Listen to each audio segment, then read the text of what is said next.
Deputeti VMRO-DPMN-s Brane Petrushevski akuzoi ish-kryeministrin Zoran Zaev dhe ish-ministrin e Shëndetësisë Venko Filipçe për përfshirje në rastin e fundit të sekuestrimit të marijuanës.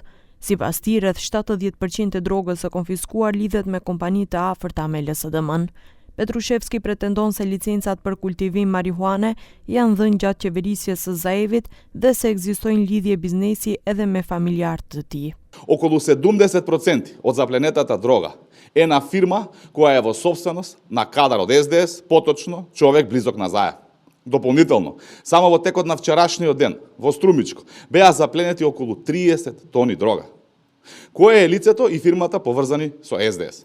Станува збор за фирмата ЦБТ Медплант во собственост на Тони Котев, познат како Мъкчев, кој е поранешен председател на општинскиот одбор на СДС во Ново село. Ish-kryeministri Zoran Zaev reagoi përmes një statusi në Facebook duke i hedhur poshtë akuzat e VMRO-DPMN-s.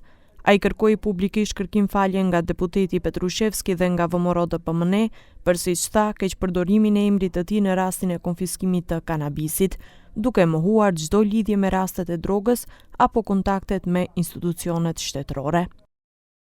Është gënjeshtër e turpshme se jam i lidhur në çfarëdo mënyre me rastet e kanabisit që janë prezantuar para opinionit publik. Është po ashtu një gënjeshtër e turpshme dhe pacip se kam telefonuar në drejtorinë e doganave. Nëse nuk kërkojnë falje brenda afatit të paraparë me ligj, do të ngrej padi kundër Petrushevskit dhe VMRO-DPMN-s. Do të luftoj me të gjitha mjetet juridike për të hequr këtë njoll nga emrim. Ndryshe, gjatë ditës së djeshme, MPB informoi se gjatë një aksioni policor është sekuestruar një sasi e konsiderueshme e marijuanës, gjëgjësisht rreth 9 ton marijuanë dhe mbi 1300 shishe me vaj kanabisi. Ndërkaq, në disa subjekte në rajonin Lindor janë marrë mbi 31 ton marijuanë dhe material bimor. Sipas policisë, pas kontrolleve dhe verifikimeve, janë konstatuar shkelje të shumta dhe mos përputhje të sasive të marijuanës që posedonte dhe prodhonte subjekti.